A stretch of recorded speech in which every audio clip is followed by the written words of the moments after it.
Hi, good evening, everyone, and welcome to the Artist Lab in the Studio Series. My name is Marbella Muro. I'm the Director of Artistic Programs and Education at Self-Help Graphics and Art. It's summer. It's finally summer is here, and I'm really excited because we're not only experiencing Soy Artista, the students are back at Self-Help Graphics, but we have an amazing exhibition here created by our one and only youth committee, our 2020 cohort that are amazing and did an amazing job despite the universal challenges that we all experienced. So before I begin introducing everyone, I want to begin by acknowledging that Self-Help Graphics resides in Apachangna, currently known as the Los Angeles neighborhood of Boyle Heights, where the original peoples of this territory, the Tongva, Chumash, and Tataviam were first displaced. Also here to join us is Natalie Godinez, the leader or the guiding light of the youth committee. She is Self-Help Graphics community engagement coordinator. And she really has shared so much with us. Unfortunately, we didn't get a chance, because of COVID and the social distancing, to really engage with our youth committee this year. But I know that through Natalie's work, we learned so much about the work that you did, and also the fact that you launched a Instagram channel or platform that's really a glimpse to all the magnificent work that you've been doing. So I would like to have each of you introduce yourselves. Again, your name and your pronouns. So we'll begin with Andrea. Hello, my name is Andrea Tupas and my pronouns are she and her. Okay. Farian. Hello, my name is Farian and my pronouns are he, him, his. See, Sonia. Hi, my name is Sonia Maturano and my pronouns are she, her. Ashley. Hi, my name is Ashley Valle. I don't have any set pronouns, so y'all can use whatever. Jackie. Hi, my name is Jackie Gide and my pronouns are she, her, hers. Sabrina. Hi, my name is Sabrina and my pronouns are she, her. Josiah.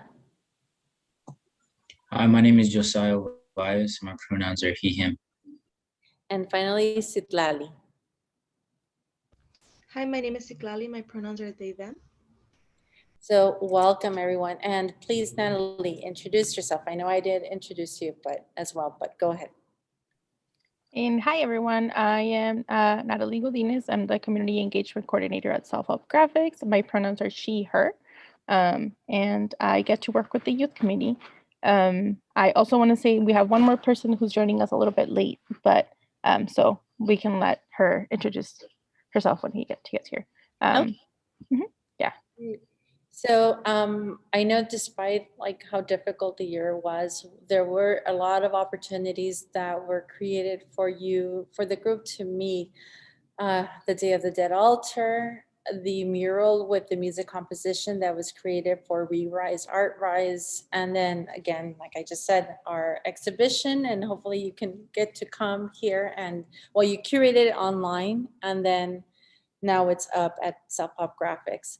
So Natalie, I'd like you to share some images with us and go ahead with the presentation.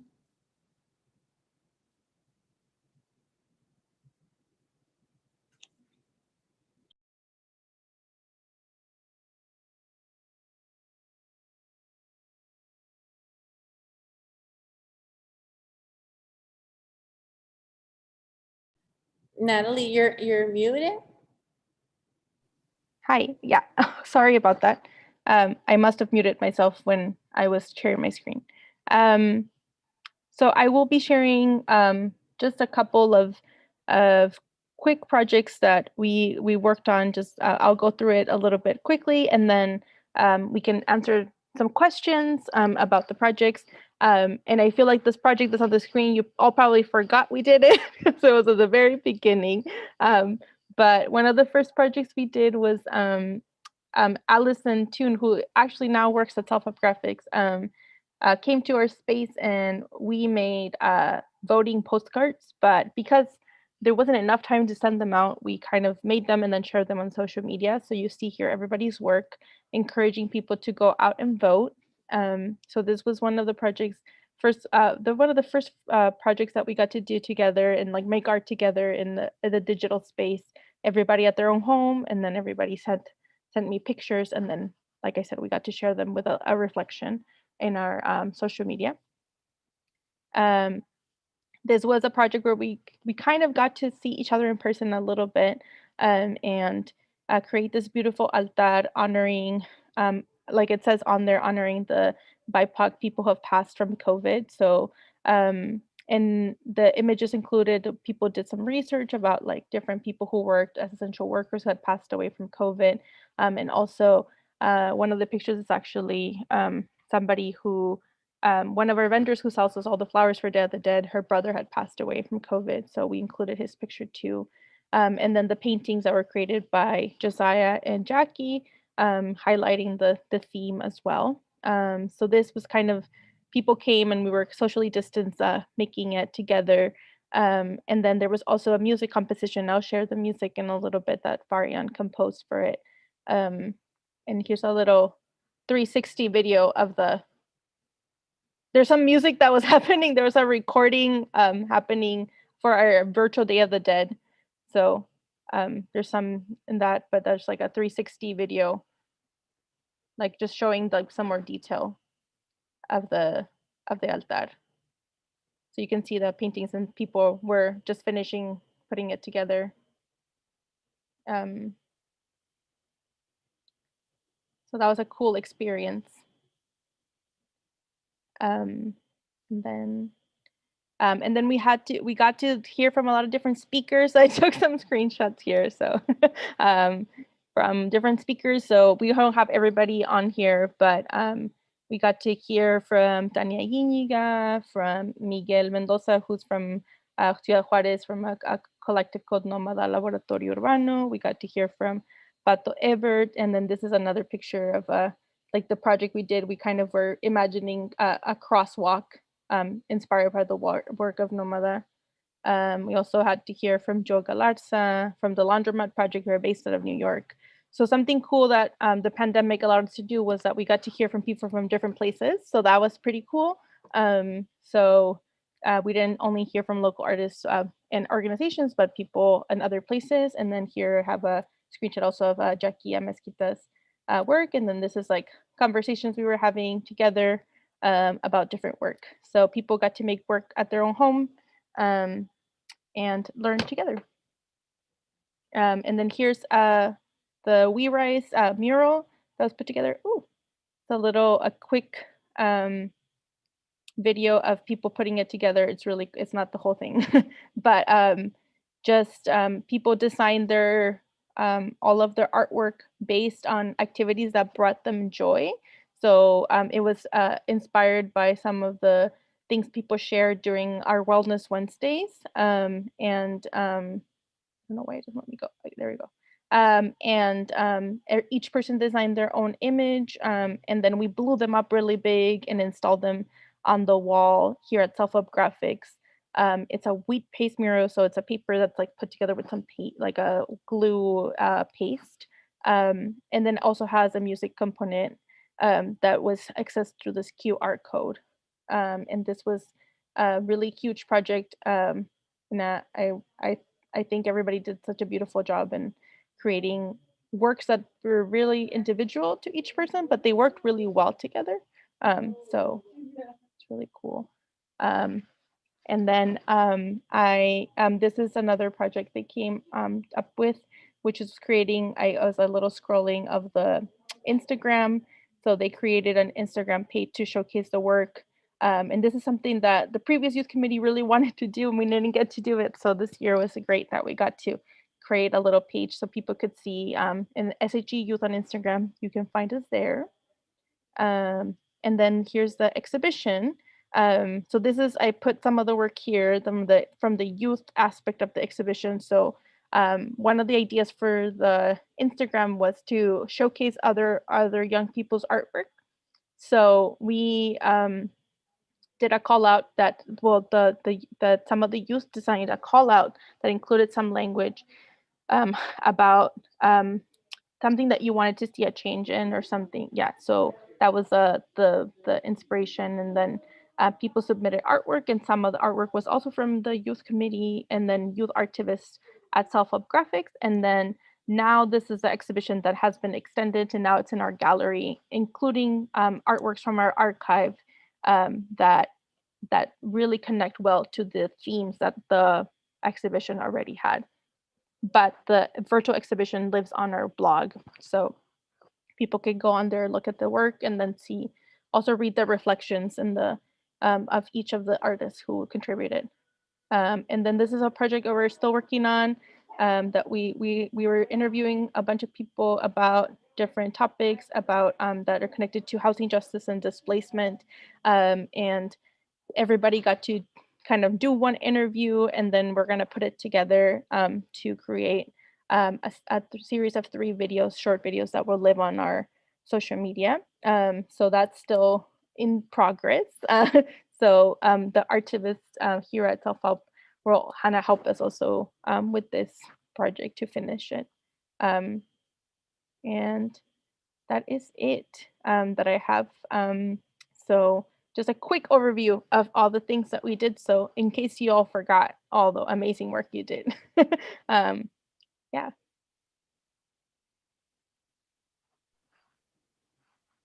So did you forget all the amazing work you did?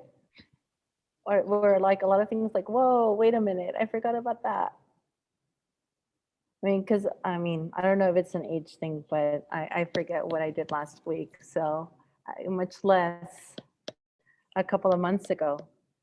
I was reading, so Natalie shared with me some of the survey that she sent out so for us to learn about how to improve the committee. And one of the questions was like, what project like sticks out the most? And the majority of you answered the altar. And so we saw some images of the altar. Does anybody want to talk about why that altar was so special or why it sticks out so much? Yeah, Liz? Yeah, I mean, personally for me, I would say it was because it's when most of us got to meet each other for the first time in person, and probably one of the only times most of us like got to interact in person. And like, you know, that's definitely why it stood out to me, because not often did we meet up with more than 1 or 2 people at a time. So yeah.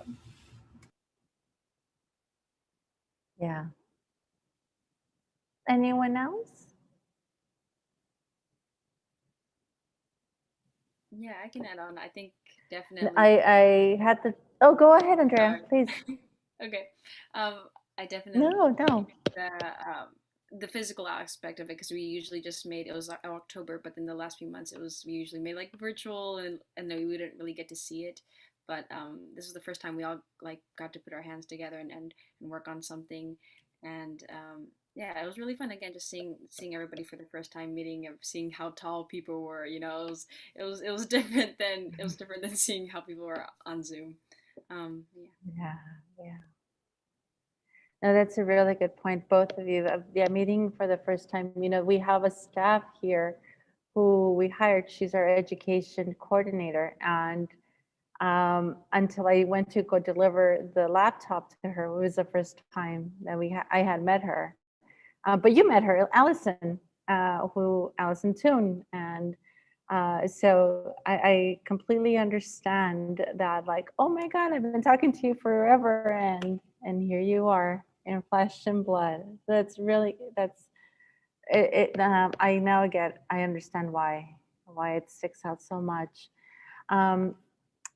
Natalie talked about several of the speakers that you met with, and I think all of them, for the most part, addressed of how to use art as a tool for social change. I think Pato Ebert, Tanya, Joe, Jackie, can any of you share a different, or what artist really stood out, and what you learned, what thing that he or she or they taught that really stood out, and that that you would like to continue using that tool in your life?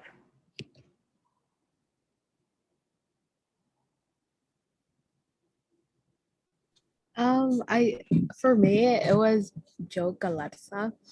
I think the just discussing our indigenous identity really like impacted me, especially since my parents are come from the Zapotec. So it was I just it felt like he was embracing it. His art embraces a lot about that. And often there's, for at least for me, cultural identity, there's like layers, and I say Mexican American, but seeing his artworks go more in depth, and especially there was this one watercolor painting, The Other Face, that he made, and it just felt so close to home, because there's our the first layer of our identity, and then there's more into the indigenous. And I think his idea of embracing indigenous culture is going to stick with me for like the rest of my life. Yeah. That's very true. I think even for someone on, I'm still learning about that and embracing that, and it's a long struggle that I think the way that society is structured, we tend to kind of erase those important parts of ourselves. Anyone felt any similar connection? Elizabeth, yeah, you want to share a little more? Yeah, because it was definitely one of the things that I noticed when he was presenting to us, how much he embraced his indigenous background. Because as for me, usually in LA when they talk about Latinx communities, it's usually like Chicano communities and things like that. And there is a huge Chicano community here in LA. And although as much as I wish I would be part of that, I'm Central American, so it definitely is very different for me. And him embracing his indigenous background definitely, like, I just felt like a deep connection there. And I'm um, sorry. no worries, no worries. Our switches turn off accidentally, or we say Sister Karen's spirit is visiting us. I'm sorry, go ahead, continue. Yeah, no worries, no worries. No, but yeah, basically, like when he was sharing to us, it like that, him embracing his indigenous identity, I definitely felt a connection to that. And he also spoke about how he helped do art in juvenile detention centers, and that also resonated with me, because I have had family that went to juvie or went to prison, and him being able to go and help those youth out, like, definitely, like, it just sat with me, and I thought about it often since his presentation. So yeah, definitely one of my favorite presentations of the year. Yeah. Well, one thing I learned a lot coming to self-help is that while not everyone identifies as a Chicano, but Chicanos or Chicanismo or Chicanx is bigger than just one culture. It's an expression, an ideology. So it's more than that. So, if you say you wish you were part of that, you are part of that ideology. Anyone else would like to share? Well, one thing that Natalie mentioned, and she shared definitely in the presentation, is how cool it is to have had speakers from different parts of the nation. not just outside of LA. Does anybody want to talk about that?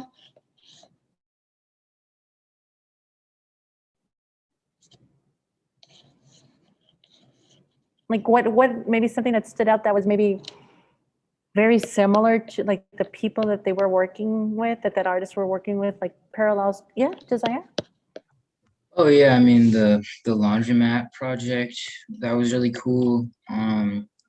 It's the opposite side of the nation, New York, but we definitely LA and New York are always in conversations together. So having a community organization that works with, the city is similar to the stuff that we do at Self Help. Seeing how they interacted with their community, with artists, and how they like propelled artists to engage with their community was really inspiring. And then the workshop that we did with them to like come up with ideas of what we would like to see. I kind of forgot about when we were like looking through the slide, and then I remembered what my group's presentation was about, like our little, and I was like, oh, I like that idea again. I was like, oh, I want to see that happen. You know what I mean? So yeah, that was really cool. Can you share what that project was? Yeah, so we all split up into groups, and each of us had to come up with a project for our community. Basically, I think we like chose an issue and then how we would address that issue. I think Andrea was in my group, as well as Priscilla from the Artivist. But we chose food insecurity. I remember because ours was on the slideshow, and then we decided like that we would like reframe a food line, like a farmer's market in like a middle class neighborhood, instead of just some like dreary line where you're waiting to get your groceries or whatever. Yeah. Make it more of an event, something enjoyable and something that you shouldn't feel like guilty about, because food is a right, so. Exactly. So that was cool. I'm happy that they were able to bring those ideas out of us, even though they're on the other side of the nation. Yeah, I think that these kinds of connections with different artists, different parts of the nation or even the world, just shows the similar experiences and struggles that we have, right? Even though we're in different parts of the country. Yeah, I mean, I think this is the also the positive side, or a positive side of the social distancing, that like things that we already knew, like we can always already connect via like FaceTime and all of these other platforms, but we weren't using it to our full advantage until we were kind of forced to, right? Anyone else would like to share a speaker that they were inspired by, whether they were from, I think somebody had mentioned, oh, Andrea? Yeah, I remember Pato. I just remember his teaching style with like engaging us, and it always stuck with me how like welcome he made everybody feel, instead of like we're teaching a class, but it's more of like he made, like, it felt like a community. It felt like he wanted to get to know each one of us, and it was very inspiring the way that he taught, but at the same time like really connected with each of us, and then how that like implements with our art, and how community really makes a difference when everybody wants to be a part of it and everybody wants to do that. So that definitely took a toll on how I would like put myself in spaces, and how like meaningful it is that like somebody's like wants to be connected, wants to like get to know you. And yeah, and the challenge is to get there, right? And the challenge to get the people to want to, it's building that trust. Jackie? Yeah, I just wanted to kind of add on to that. I think that Pato did an amazing job with storytelling, and just like the way that Pato introduced himself and was so open to everyone about himself made everyone else also want to be really open with themselves. So we had a lot of like beautiful like discussions that day, and it was really great. Yeah, he's a very special person. I know he shared the project we worked on with the community in Sun Valley and with the zines that we created. And it was a challenge, you know, and I'm sure he shared those challenges of working with the Palo Verde community there. But again, it's that experience of working with community, that his ability to be open and listening, right, and really truly engaging. I hope those are skills that, you know, I know that you will be carrying on with you, of how to really engage with. I think it was active listening, and that he is a master of that. And so that's an amazing gift and skill to have and carry forward throughout your life. I want to, I'm thinking back, and Farian, I'm going to put you on the spot. I'm thinking back at the interview when you were interviewing for this position, and you were talking about your community. And you mentioned, you know, the type of community and the gentrification, the type of community you live in, and the gentrification threat. And I feel that maybe you weren't looking in the best, the community in your surroundings, the environment in the best light. Now, with the skills that you've taken and knowing the multiple communities that all of the artists that you've met with and you've encountered, how do you see your community? Yeah, I think the way I responded in my interview was just based off of the fact that I recently moved from one community to another, especially after living in K-Town for such a long time. The switch to a smaller, sort of quieter town was a bit of a surprise for me. So after seeing those like stark differences, I guess I had a sort of negative view on the community I came from. But I think there isn't really anything.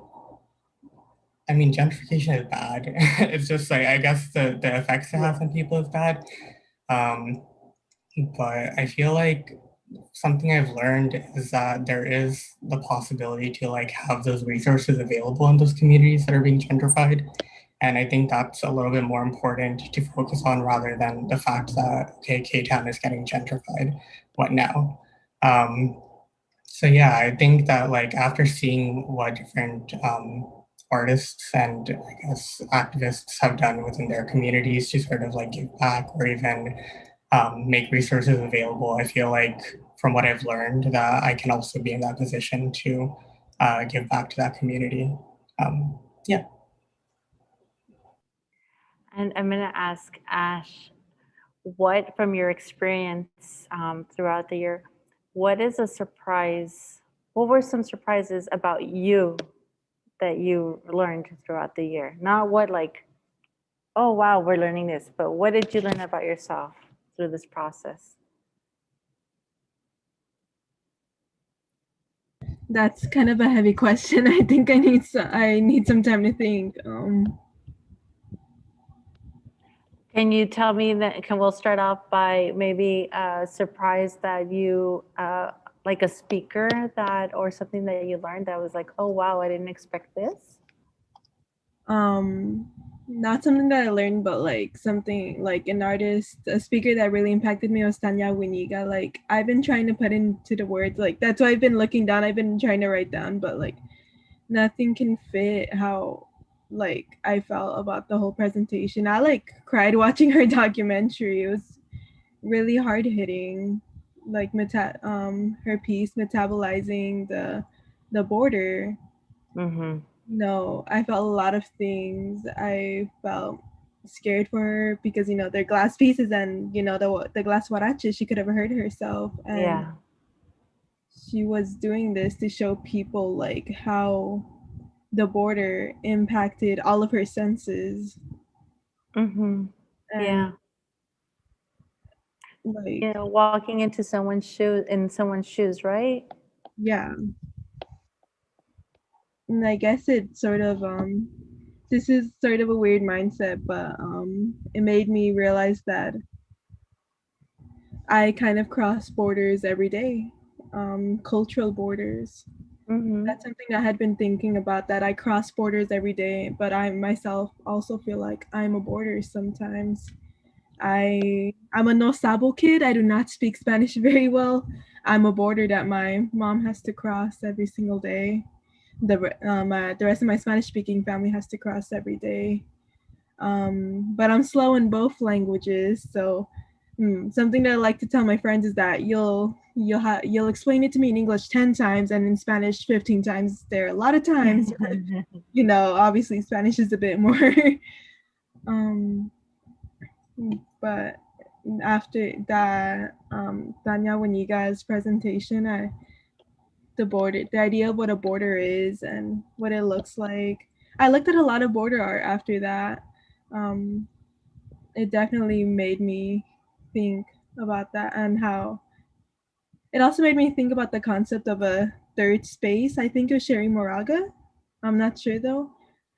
A border is kind of like that. It's home, but it's not comfortable.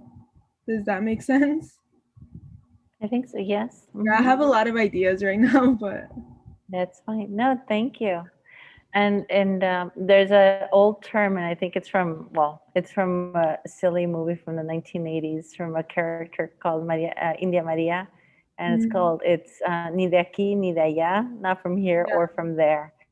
And it's a very silly movie about a indigenous woman who gets herself into a powerhouse, basically, but she's an indigenous woman doing it in style and with laughter. And but it is talking about, not fitting in and or not being able to adapt, or not adapting to one culture or another, but you're both.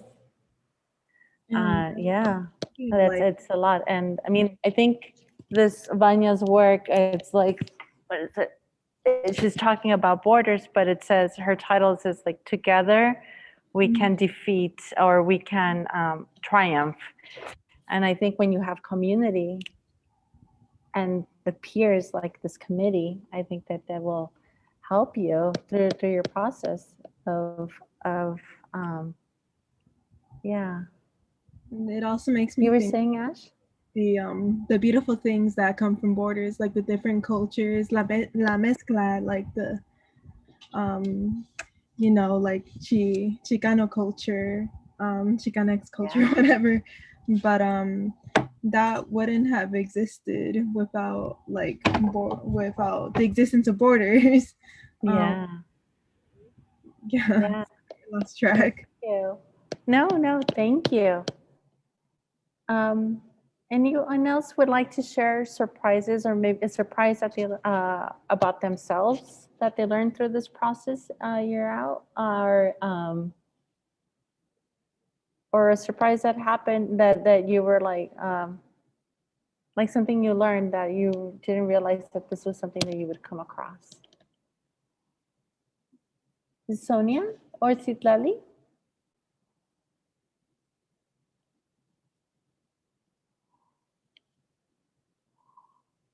I know you have the words in your mouth, Sonia. I see them moving.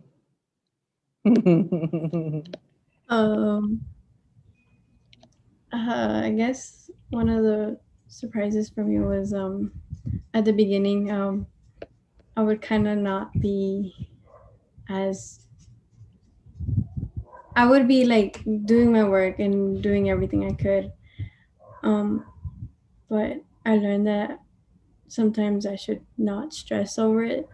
I should take my time. I should do my best work with having to take my time with it, not rushing it and doing it all at once. And also having to communicate. That was a big one for me, which was to communicate that it's okay to ask for help and verification and everything. So yeah.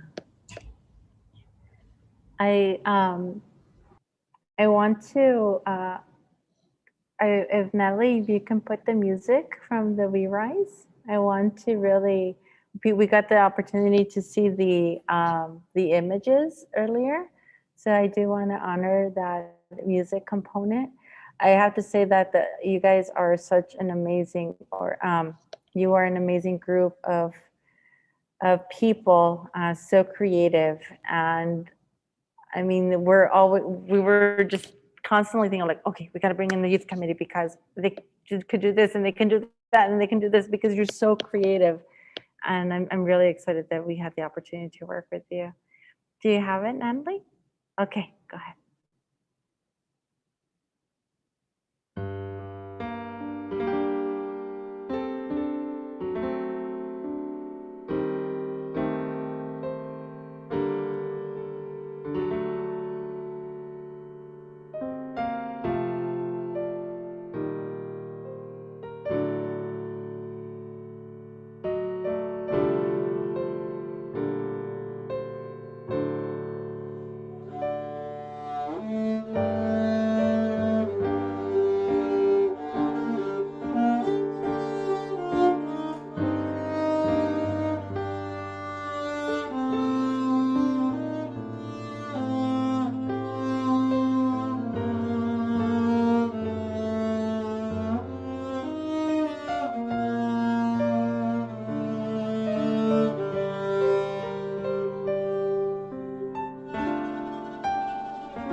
That was beautiful.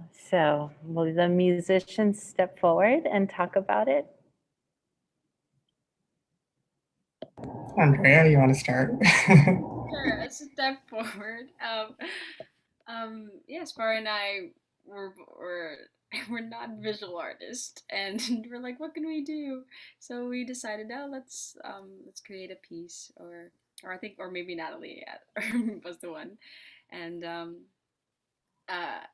Farian composed a lot of it, and I gave like the basic like chords of like what I wanted or what I was thinking about, and then Farian from that used his like classical brain and made it like amazing, um, and we were discussing what we wanted it to represent and how it can reflect the Rewrite project. And so we started off with in a minor key, which is like minor is known for to be a more to be like in a more sad tone, And then from that, we transposed it in the middle of the song to become a major key when it becomes more happier and more light.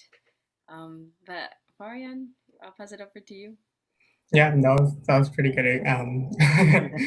Some summary of it, but yeah, I think we both like have never, I think, worked with other musicians to write a new piece, and so that was definitely like a learning curve that we had to overcome. So yeah, that's why I asked Andrea if she could like come up with some chord changes, and then based off of that, I would interpret that and see how I could add the viola on top of it in some sort of melodic way.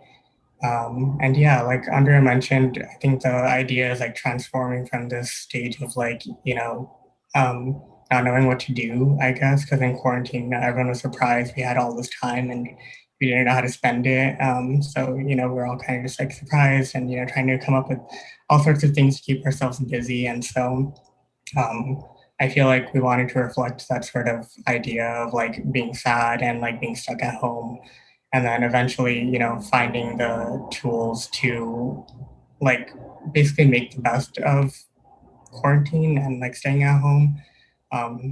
So yeah, we just wanted to show that arc, especially because the art that other youth members made sort of talked about the ways that they coped with quarantine and everything. So we wanted to have that in the music as well.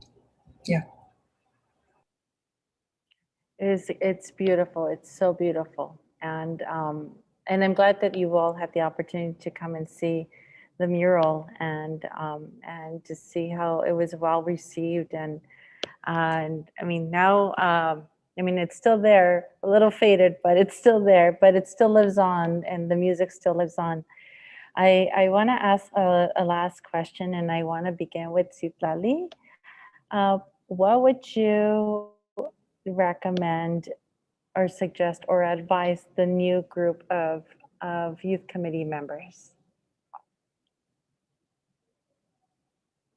One thing I would definitely recommend to the new youth committee members is definitely have an open mind, because I didn't really know about all these like different art like mediums that we went through, like the carving or even to like composing. So I think that was really really cool, and I would definitely say just have an open mind about what you can explore in this group and who you'll meet. Thank you. And anyone else? I recommend advice for the next youth committee member.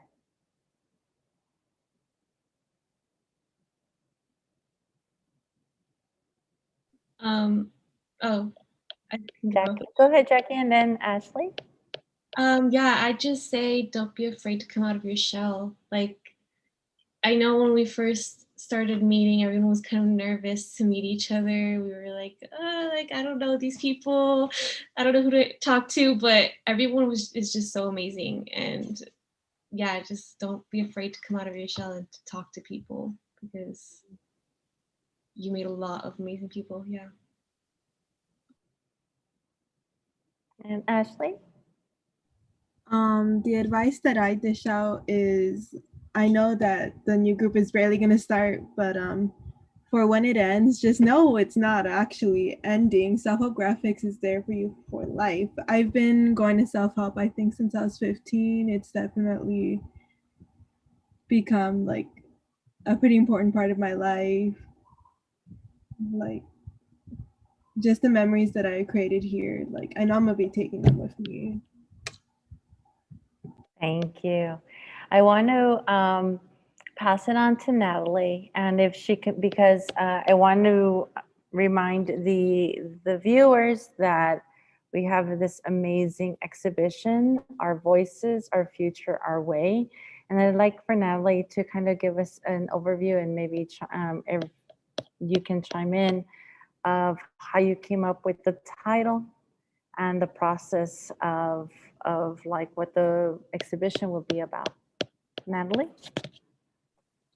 I can talk a little bit about it, but it was a couple of people that got together to come up with the title and everything. But yeah, the original idea was, like I mentioned previously, was that when we were talking about the Instagrams, like what do we want to put on there? What kinds of things would be cool to have, and just brainstorming different ideas. And then one of the ideas was like we should do like a virtual art exhibition, right? Because like that right now, a lot of people are showcasing their art online because of COVID, and I was like, okay, cool. So like we should do that, and like we should you should all come up with um a theme. So we could do a call out, right? We could do an open call, and then people can submit their artwork. And then we agreed that whatever was submitted, as long as it stayed in the theme, we would accept it, right? So it would be like very open and kind of an opportunity for maybe young artists who were feeling a little bit more nervous about applying to like a traditional sort of um like a traditional application for artwork, where it's like more intimidating. You have to submit like an artist statement and all of these other things. It's like was more like, okay, it's just like submit your artwork, tell us what it's about, as long as it fits in the theme, right? So I supported them with creating a form that included all the information, and kind of like supported with like collecting all the artwork and all of that. But the whole the call out language that was created by a subgroup within the youth committee. So I don't remember everybody who was on it. So if you were on it, just you can out yourself and you can say it was me. I came up with that. So if you can just talk a little bit why, like how you came about that topic and why that topic seemed like relevant, right, for the youth committee. Yeah, so it was Josiah, Jackie, and I. We met up online, and we were discussing about what we should, what what the theme should be. And Josiah was actually like the one who just brought this concept up, and he was talking about how youth voices are often silenced in regards to issues, and it's usually like the older, and especially the old, rich, and white society that silences our voices. So he came up with the title, Our Future, Our Voice, Our Way. And I don't know if Josiah wants to add on more, Jackie.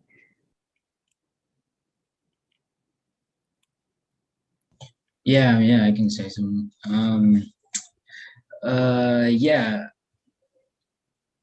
I mean, as far as the youth committee goes, it's very like youth focused, obviously, it's in the title. But like I was like, we work with like the Invest in Youth Coalition and whatnot. And I never really youth have never my dad's like 72 years old. So I've never felt super young, you know what I mean? Like, or very much a connection to the young people around me. So, the youth has never really been my focus, right? So I wanted, when I was like trying to brainstorm with Jackie and Sabrina, I was like, how can we like summarize the youth? Like what's something that like we all share in common, and that is like we're all like kind of alienated.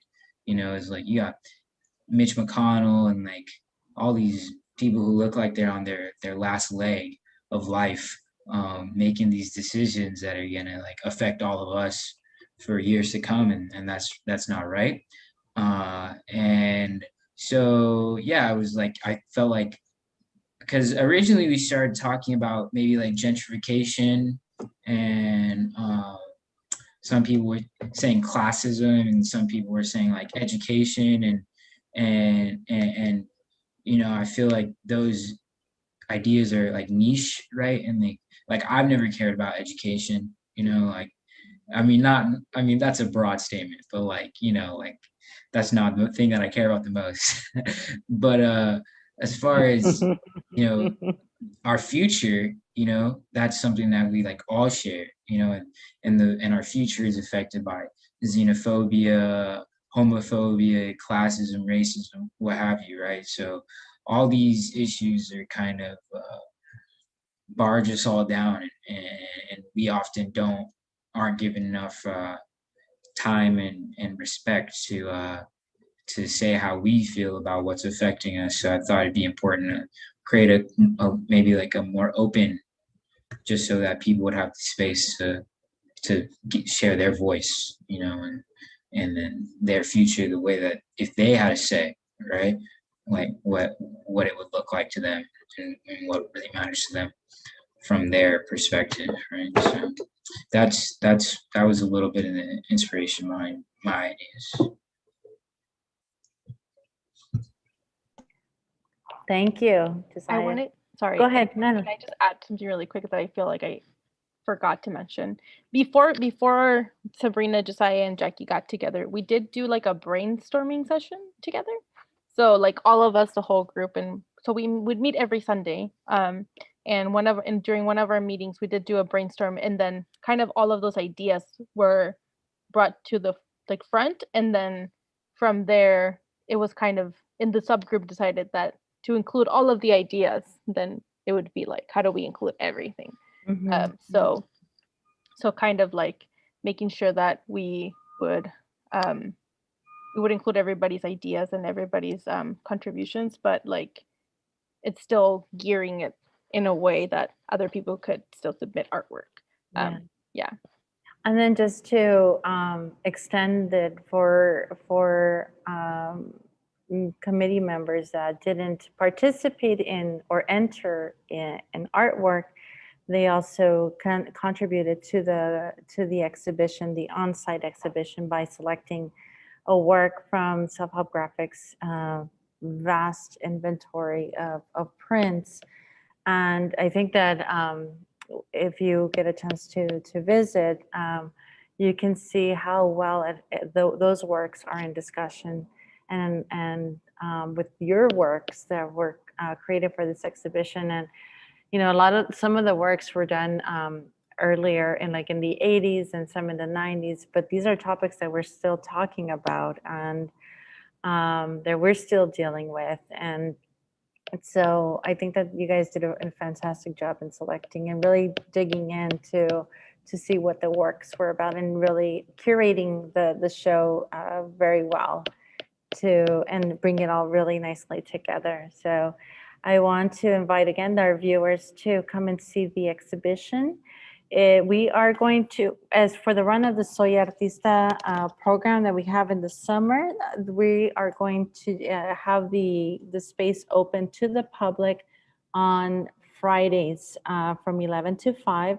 And then after July 22nd, will be open Tuesday through Friday. And you can make an art reservation to come to see the show from 11 to 5 p.m. And for August, I think it's August 7th and August 14th, which are 2 Saturdays, will also be open. So we'll be posting that on our internet. Any last thoughts that anybody like to share? I know you guys are taking a field trip. Did you guys decide where? We haven't decided on the date, but where's the location? We were gonna go, I think, either to Six Flags or Knott's Berry Farm to go. Yeah. Oh my God, you get crazy. Good luck. Well, thank you so much. Any last words from Andrea? Sure. Just I don't know how to phrase this, but like a big a thank you to Natalie, because she literally did. We wouldn't be here if it wasn't for her, and for all of every single week, her her beautiful spreadsheets and her Google Docs that keeps us so organized. She needs all the credit for all of our work, because again, it would be nothing if it wasn't for her. So, and always keeping putting our getting our spirits high, always always has a smile on her face, and it just bring the energy to the Zoom room, especially during COVID. I know how hard that must have been. So just thank you so much. I know that we're all appreciative for you. She's the text master, because I know she texted you continuously.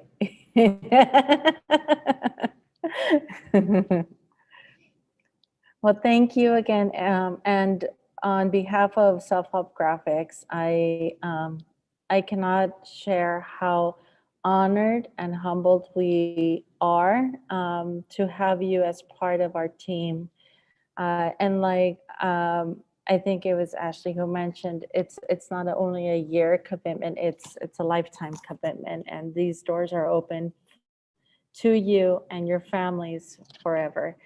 So please know that you're always welcomed here, and there are many other opportunities to continue being part of Self-Help Graphics through Soy Artista, to our Artivism internships, through volunteering, through our Day of the Dead programs, and also for those who are interested in becoming assistants in our workshops. So please know it doesn't end here, and we're always there for you. And Natalie, también, thank you so much for being their guiding light. Yes, yes. It was a pleasure. It's so happy. It's like an amazing group, and I'm so honored as well to have worked with all of you this year. And just a little plug at the end that July 25th will open applications for the next youth committee. So watch out for that. Also, if you have any friends, recommend them. So yeah.